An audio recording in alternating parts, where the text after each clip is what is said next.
What's up, everybody? This is Fray with a brand new audio, copyright 2007 WCRplays.com. I have a very good game for you here. Get it paused to the 2-minute mark. I'm going to watch it from an observer point of view. The strategy being used by Lucifer in this game is a little bit different from, I guess, what I would consider the cookie cutter. He's going to be going Gargs against human, which I don't think I've ever covered before. It's not necessarily, it's definitely not an easy strategy, but it's a reasonable strategy, especially on something like Lost Temple, where mobility is at a premium. It's similar to like when you go gargoyles against orc. They're not the easiest thing to use, especially they die very quickly against undead or night elf. I would say gargoyles are kind of a strategy that anybody can use. They're very much standard. However, human and orc have a little bit more of hard counters to gargoyles, so you have to be extremely careful with them.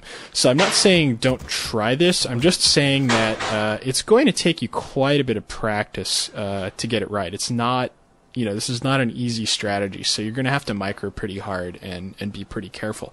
That being said, I would say it does give you a pretty darn chance of winning on Lost Temple.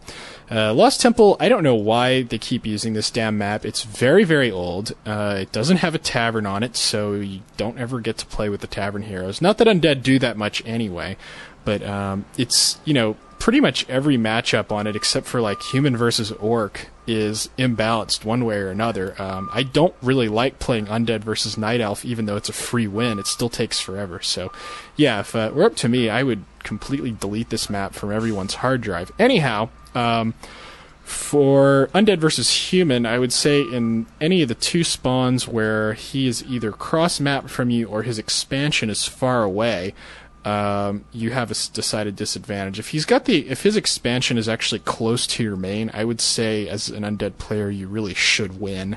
But anyhow, I think going Gargs helps you mitigate the fact that the human is able to sneak off to far corners of the map and expand all over the place and just make your life a living hell. Okay, enough introductions. Hopefully you guys have got this game ready to go by now. If not, shame on you. So 2-minute mark in 3, 2, 1... unpause. Lucifer, as usual, is going for a fairly early altar build so that he can harass the human. He's about halfway through scouting Sky's location at this point. You see where his acolyte hits the south base, and then he's going to look just at the expansion on the east base.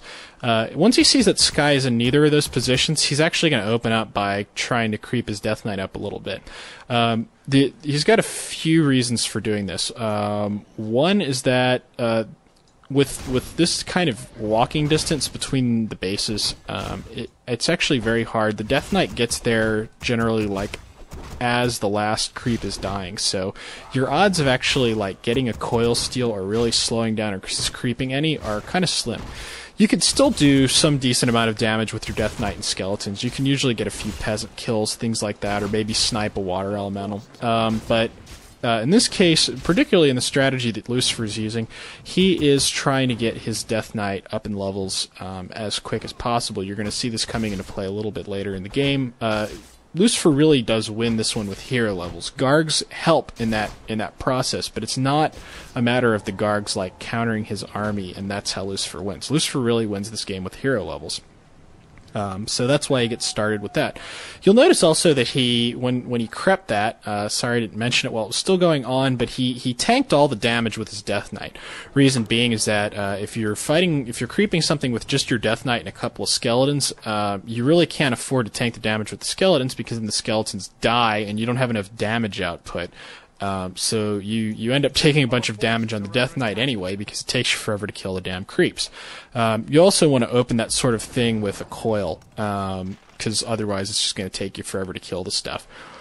That Lucifer went in for, he was thinking about harassing Sky, but Sky's playing pretty conservatively here. He kept his Archmage and his Footman back, and that sort of thing. He's not out creeping, which is basically one of the two things that Lucifer wanted in this case. He either wanted to go in with his Death Knight and snipe a bunch of the peasants and just kind of slow down Sky's resource massing, or he wanted to lock the Archmage in his base. One of the other things you'll notice about Sky's play here that there's different variations on it.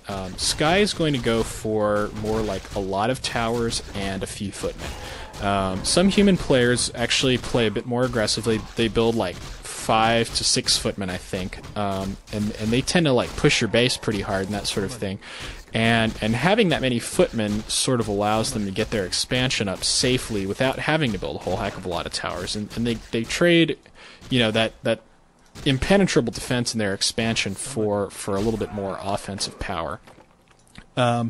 Sky is also going to check Lucifer's expansion, which Lucifer has just crept out. In a case like this where you'll notice, Lucifer did very, very little to actually slow down Sky resource-wise. He managed to keep his Archmage from creeping too much, but the expansion, however, just went up without a hitch.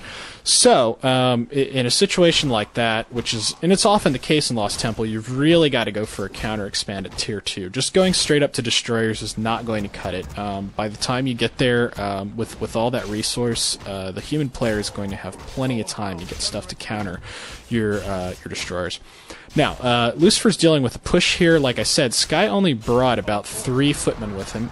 Plus, with the Gargs coming out, Lucifer is confident, with good reason, that he can make the human player leave without having to bring his Death Knight back home. Although the Death Knight's kind of on his way, but he was creeping himself up to level 3, so he really had plenty of time to just keep on creeping. You notice without the Death Knight even showing up, Sky has already been willing to leave the base. Getting a level 3 on your Death Knight it's a very strong thing against human. Usually I advise people to instead of going to try and get a level 3 Death Knight, if it's between that and harassing the human player's expansion, you usually should try and slow down his resource instead. However, in this case, like I said, with the Gargs coming out, Lucifer is going to try to win the game with hero levels.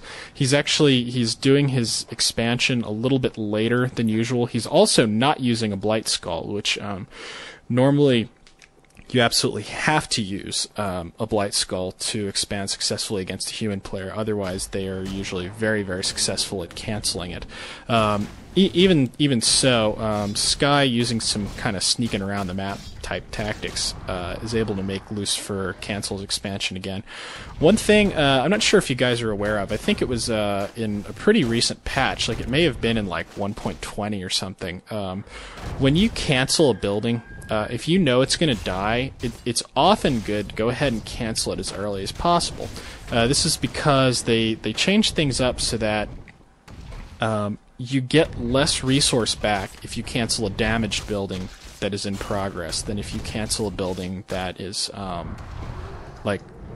that's been left alone. So basically, you'll see a lot of you'll often see it from orc players when you cancel their expansion. That's 3/4 of the way through, they will cancel that thing immediately, as opposed to letting you hit on it and waste your time.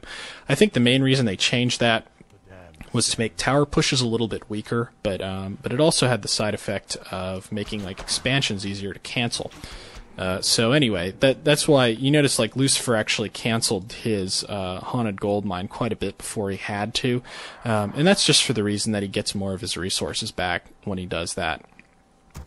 Okay, now if you look at the statistics here, Lucifer's actually doing pretty well. He's got his Death Knight almost to level 4. I think he just had a little disaster with the Fountain of Health creeps there. That sort of thing happens, especially when you're doing, like I said, this is a difficult strategy. So you're going to see both players, make a few little faux pas here and there. So. If you see Lucifer making a mistake with something, don't expect perfection from yourself. What he's doing right here is just the same deal. He's managed to get through, multitask creeping his Death Knight. Usually it's the ghouls that are doing the creeping and the Death Knight that's doing the harassing. In this case, he actually spent a lot of time creeping with his Death Knight. Lucifer does make a little mistake here. I think he actually lets 2 Gargs die there. As far as like guard towers go, you really need to keep your Gargs the hell away from those things. What you want to do, however, in order to keep your opponent busy and keep his levels low so that he can't go out and creep, is you find situations like this where you can find like a little building